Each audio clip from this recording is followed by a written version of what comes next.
let's kick off the rest of the day. I'm very excited to bring on this next panel. Let's give everyone a great home AV update. Thrilled to invite the two of you on, Joanne Arsenal and John Siaka. How are you guys? Doing well, good. Steph. How about you? Doing well. Thank you so much for joining. So I did want to just give you guys a few minutes here to first just introduce yourselves, talk a little bit about who you are and what you do. John, do you want to start us off? Sure. My name is John Siaka, and I live in Myrtle Beach, South Carolina. And I am partners with a company called Custom Theater and Audio, which is located in Myrtle's Inlet, South Carolina.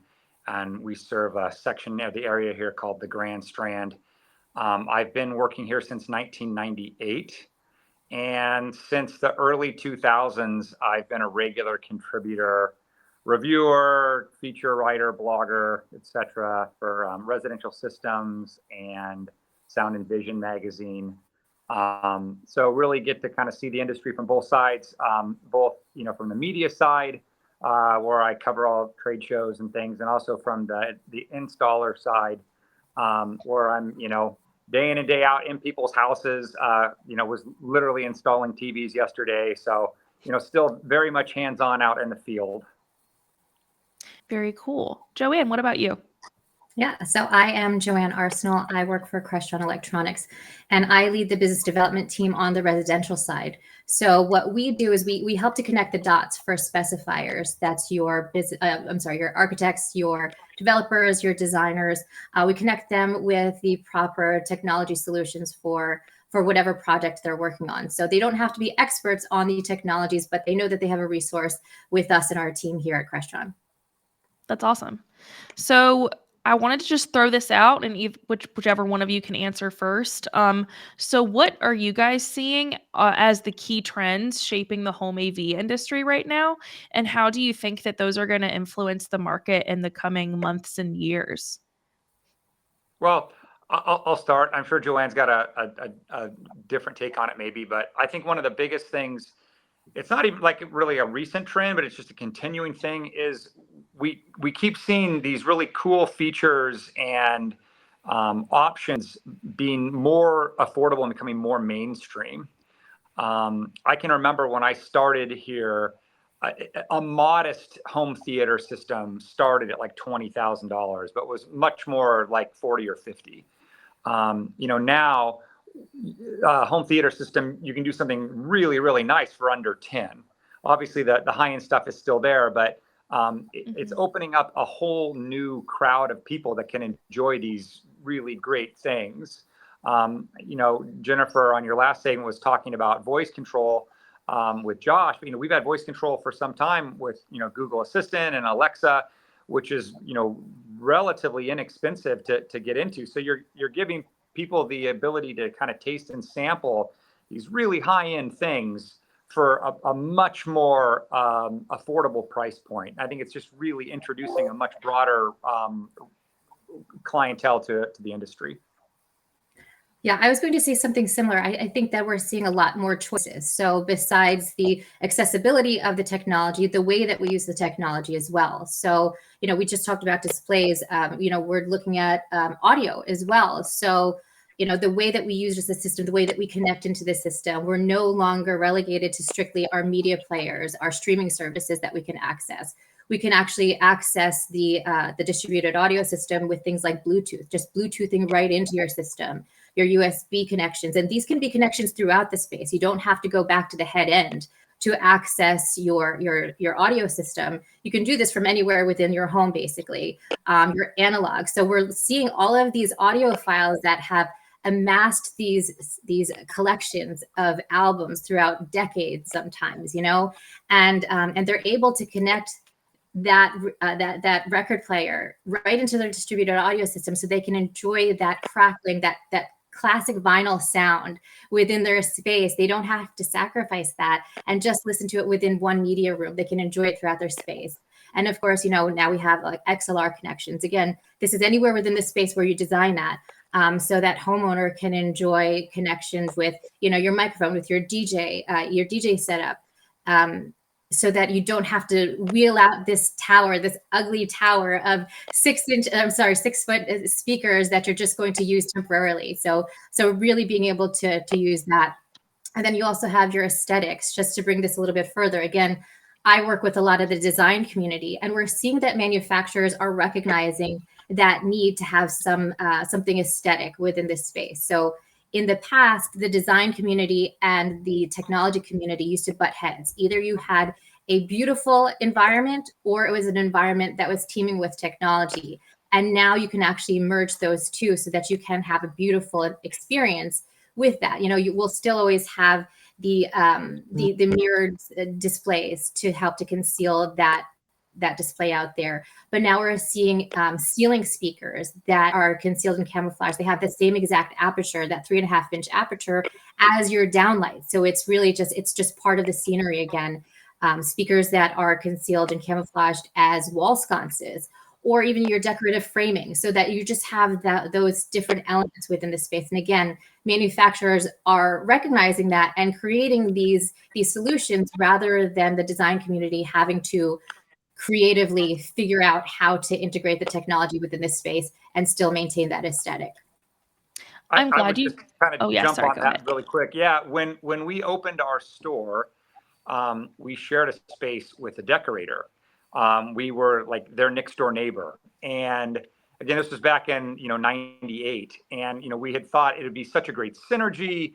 People would go to them, then they would come over to us, and we'd work so great. And it's like very, very soon we discovered that they hated us and hated all the stuff that we did. And I can remember before I did this, I was a golf professional, so I never really had any experience, being on construction sites or job sites, whatever. But I can remember being in a customer's house with the customer and the decorator telling the customer flat out they could not have a TV and speakers in a room that they wanted. And the guy's like, but I really want it. And it's like, no, you can't have it. It's going to ruin my design. And I turned to the guy and I'm like, but this is your house. But like Joanna was saying, it's so much more accepted today. We don't have those struggles anymore. It's like we're like now that a decorator will be saying, well, we could put a TV there. It wouldn't. It's not going to ruin the whole look of the room. And you have much nicer architectural speaker designs. So and we can centralize the gear and like have give us a closet. You'll never have to see the stuff. So I do think certainly on the higher end when there's a decorator or a designer involved, the gear I think has become visually more appealing, but also just more accepted. Where like if you walk in a room and see a TV, your designer's not going to immediately have a heart attack. No, that's actually so true. I love the trend that like your technology doesn't have to be ugly. Like please free everyone from this idea that like your technology has to be this like awful clunky thing in order to work well and do what it needs to do. I think that we're even starting to see that filter into the commercial environment a little bit, even though like that's definitely being led by HomeAV for sure. Um, Another trend that I'm seeing, and I'm interested to see if you guys are seeing the same thing, is sustainability and energy efficiency. So we're starting to see that play a larger role in AV, and I know that this is not the first time this has come up. I think it comes up like every 10 years. But how do you guys see this in your lines of work? And in your opinion, are manufacturers adapting to these growing demands? Yeah, so when we're looking at sustainability, just part of, so Crestron, we're able to look at technology in the home as a holistic, sustainable solution. So, with our lighting, our shades, we're taking advantage of your daylight harvesting. You're protecting against your passive heat. We can integrate photo sensors so you can balance your natural light and your artificial light. And of course, your motion and occupancy sensors, you could shut down an empty room. So we've done we've done integrations where we've done whole homes, like this home in Arizona. It was wall to wall and floor to ceiling windows because they really just wanted to experience and enjoy that view every day. So, working with a lot of other trades, of course, we were able to integrate a lot of technologies there. So on the exterior, we're able to integrate and automate the louvered pergola So they were able to block against the sunlight, and take advantage of it when they needed to. With the motorized shades, we had dual roller shades in the space, so that they could, when they wanted to use the shears, they were dual sided, so the back was reflective, and that could block against the radiation and the sun glare and what have you, for when they wanted to enjoy their entertainment indoors, or just their sheer blackouts, their straight blackouts. And just within this home, they were able to automate and integrate all of this so that it made sense for them. Like, so for example, in the mornings, they wanted to be able to wake up with the natural light, right? The sunshine, which could be supplemented with artificial light when, let's say, it's just not as sunny out or what have you. And then later on in the day, during the homeowner's typical working hours, their bedroom, because it typically was not being used during that time, would completely shut down. All of the shades would come down, protecting against all of that passive heat and protecting the interiors. And then, everything inside would just shut down, so that we knew that was the most sustainable way to manage that part of the house, so that, again, it was like a set it and forget it, so that they didn't need to do anything about it. They could override it when they needed to, their day off or whatever. But it was just something that they didn't need to think about. They didn't need to do, just to have that sustainability application to their homes. Well, I have a massive solar and battery system in my own house, so I put my money into it, and so I'm always interested in that field. I think that in the sustainability category, I mean, Savant and Rosewater are really doing a lot with that. I will say it doesn't seem to be something that I hear my customers asking about or talking about. Okay. More the conversation is, we get a lot of hurricanes here where we are. It's more, about, I want to keep power, if a storm comes through or something. But like Joanne said, probably one of our fastest growing things for our business is automated shading. We're doing a bunch of that, and usually the conversation is not around energy efficiency. It kind of leads to that. It's more about privacy and all that. But then when you talk about things like, hey, this can automatically raise and lower around times of the day, around the sun positioning and all that, people love that, but that's almost like frosting on the cake. It's, it's more like, I need some privacy, and, we get to be 100 degrees here in South Carolina.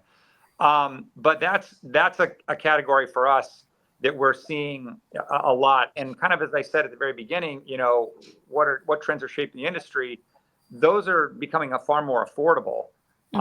Especially, automated lighting. I've said for a long time, a smart dimmer should not cost $250.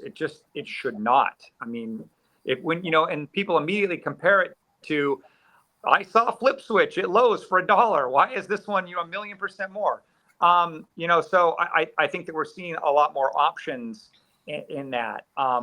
But for us in our market, I think people like the energy efficiency as an added bonus. It's more the other cool stuff that it can do, and really more about, hey, I don't want to have 8 light switches at my front door. Give me one really nice keypad.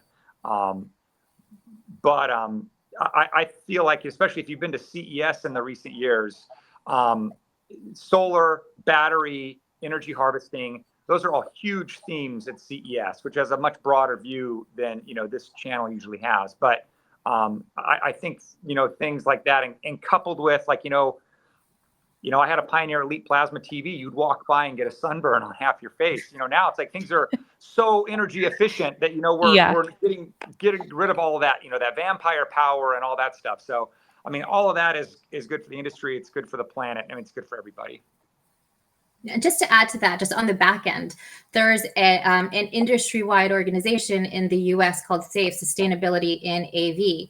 And it's working towards, through education and different initiatives, it's working towards the sustainable development goals. So I love to see that the industry where, we're working with a lot of materials that you would think just by nature, they're not going toward, a lot of electronics are just not, going towards that sustainable goal. But we are seeing that there are a lot more efforts towards that, like Save, that organization, as well as buyback programs. We have this, but I'm sure that we're not the only ones in the industry where we're giving the homeowners the opportunity to upgrade their systems, and just live the way that they would like to at the system minimums that they want, but also taking back those old system components and recycling them responsibly, so that we are doing our part towards towards those sustainable goals. Great points from both of you. So another trend is the shift toward immersive audio and video.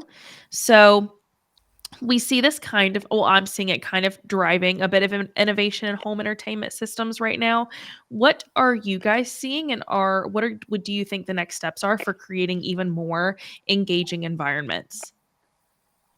Well, I mean, I think that the trend is definitely towards larger screens.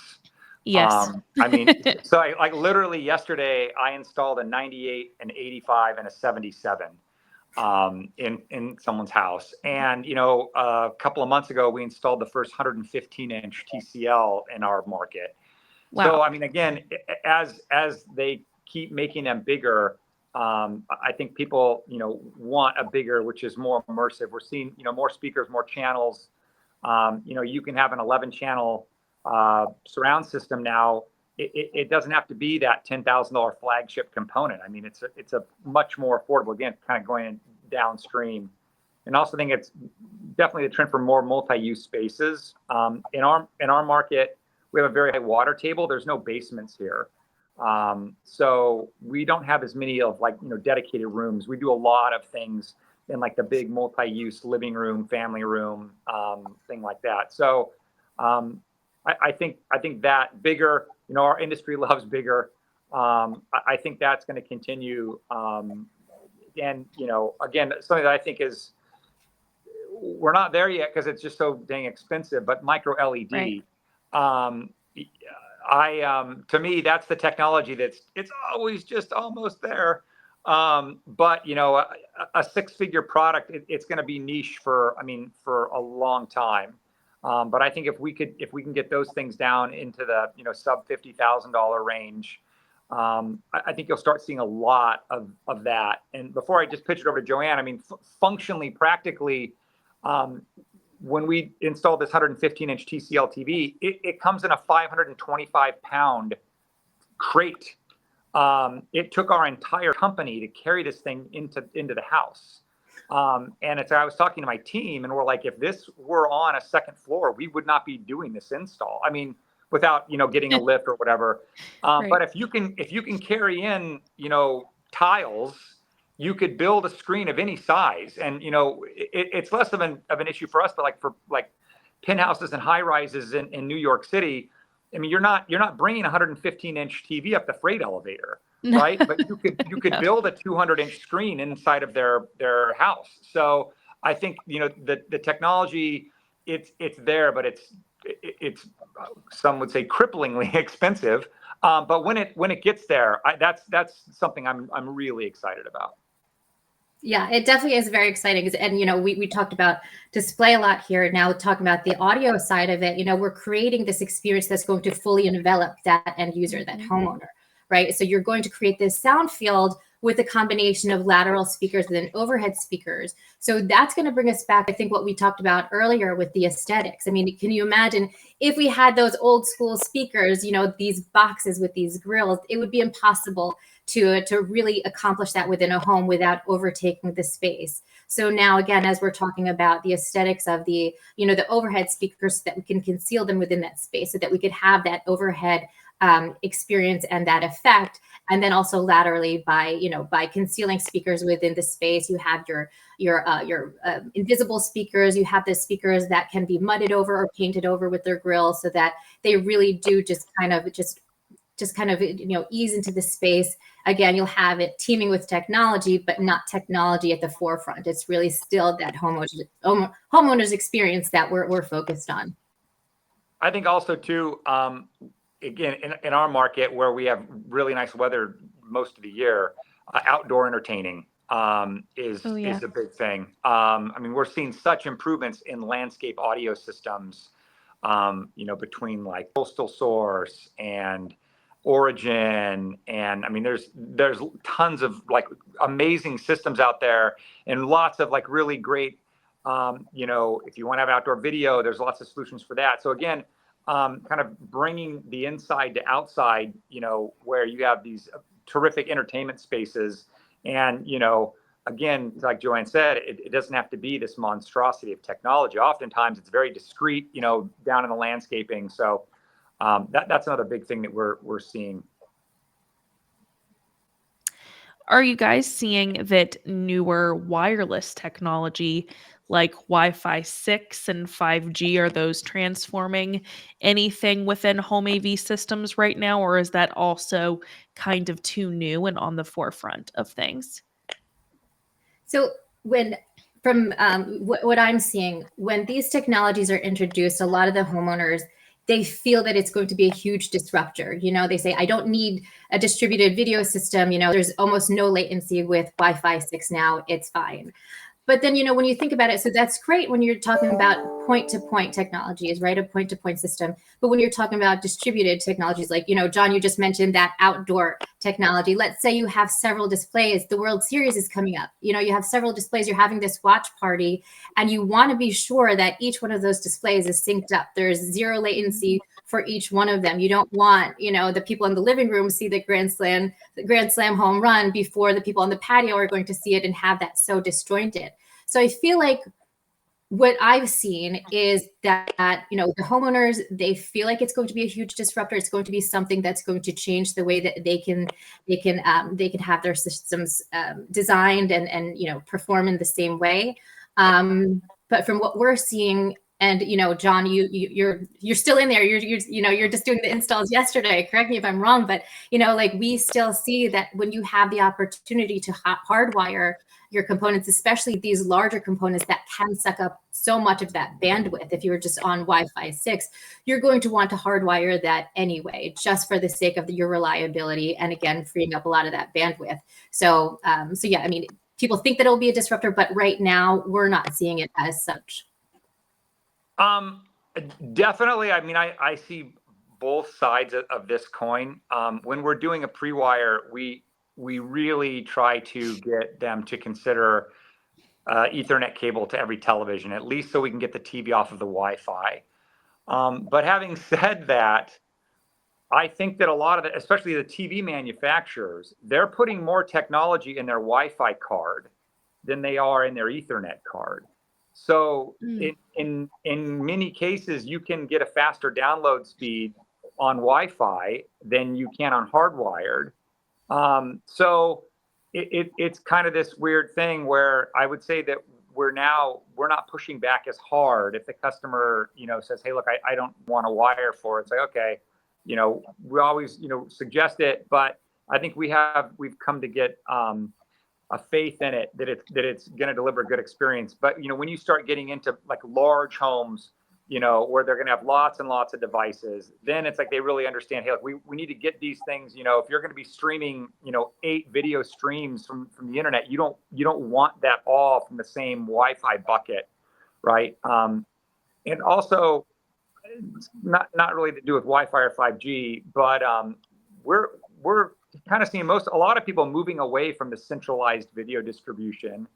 In our market, they are actively taking cable boxes and things away from people.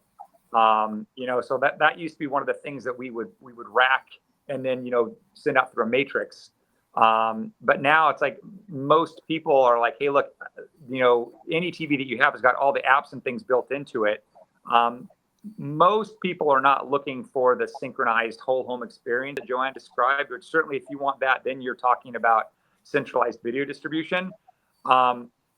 It's also, being in the field and, taking the phone calls from people. Like, if a component in a video distribution system fails, you might have an entire house that has nothing. Right? If my one TV in the guest bedroom craps out, I've still got 11 other TVs that people can go and enjoy. we're not seeing, Wi-Fi or 5G really being a disruptor at all. And honestly, I don't know that any of our customers don't even know what it is. We put it on the bill of materials when we install like a Wi-Fi 6 capable network or whatever. And like, it's just more like gobbledygook as far as they're concerned. The first thing anybody does, I'll tell you this, the first thing that somebody does as soon as you hand the system over is they go to speed test and they want to see what speed they're getting. And it doesn't matter, if it's, 500, 800, whatever. It's like, let alone that Netflix only takes like 20. It's like, I'm only getting 700. I'm paying for 1,000. It's like, well, sir, you're 50 feet away from the access point. That's more what we see people like, they want to see the, that highest number possible. They don't really care how it gets there. That's really fair. So all that said, like, as we're kind of winding down here, what emerging technologies do you guys think are most likely to be disruptors in the traditional home AV market in the next, let's say, year or even a couple of years? I'll jump in with that. I think we see things again, especially for maybe not the market as a whole, but like for our industry. I think things continue to get more DIY friendly. And I think that, for a while we've been kind of seeing this push where a lot of us kind of lived in the middle, not really the really high end and not really at the low end, but I think we're seeing the high end go higher and the low end going lower with all this DIY stuff. I mean, between things like a Lutron Caseta system, which can do shading, Sonos system, you have a lot of things that people can create on their own and be, really happy with. So I think that we're going to see things, like with Matter, where, you're going to have a lot of interoperability out of the box. You plug it in, it announces itself, and it's good to go. Which I think that's going to be great for the consumer. I don't know that it's going to be great for our industry. For a long time, I kind of had this analogy of like, cutting your grass. Anybody could do it. Some people just don't want to do it, right? There's always going to be those people like, do it for me. I don't want to mess with it. So those people will always be there. But I think, we're going to a younger generation that's used to being on their phone their whole life.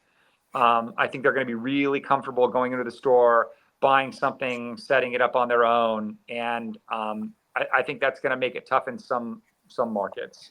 And the last thing I would say is emerging technology. AI is a huge buzzword. I think we're going to see that, especially in the surveillance and security market. I think we're going to see things getting a lot smarter. I know already, like ADT is leaning into it to eliminate things like false alarms and much smarter motion detection. I think that AI, will really revolutionize the security industry. Yeah, I was going to say, going along with AI, AI using machine learning and data points to create a fully customized experience. We'll still have those global scenes. Like, for example, I can press watch movie and it's going to pick my source. My shades are going to be lowered. My lights are going to be dimmed, if not just completely off. And then my surround sound is going to kick in. But then it's going to see that, based on my user profile, it's going to say, hey, Joanne, last time you did this, you also enabled your immersive audio settings. You also lowered the temperature to 70 degrees, and you disabled the door chime to interrupt your audio system. Would you like to create this as a new scene? And I'll have the ability, we talked about that, I think Jennifer hit on this in the previous session, it's asking you that permission. It's not just going to take over for you, but it gives you the opportunity based on those data points to give you the opportunity to create that. So we're going to see, I believe, a lot more of that, where the data points and that machine learning is going to take over for some of that programming or configuration that we're used to doing on the integrator side. And then, taking that over and allowing that homeowner to really take ownership of their experience. So that's going to be really exciting to see, I think. Agreed. Well, thank you both so much. I know we're just about out of time now, but I did want to ask each of you or both of you to just talk a little bit about where people can find you if they have any other questions or would like to connect with you after this session. John? I'm on Twitter, Siaka Tweets. I'm on Facebook. Fortunately for me, it's like my last name is kind of unique. So if you look for John Siaka, I'm gonna find me. I'm on LinkedIn as well. I mean, pretty easy to be found if you want to find me. Very cool. Joanne, what about you? Yeah, so people can learn more at crestronhome.com for our residential systems. I am on LinkedIn. I love to connect with people within the industry and love to discuss this a little bit more. As you can see, John and I totally geeked out on this session, so I love to do that all the time. And also on Instagram at Joanne_Crestron. So please do reach out and connect. We'd love to chat more about this. Awesome. Well, thank you guys so much for your time, and thank you for being part of our session today on Launch Week 10.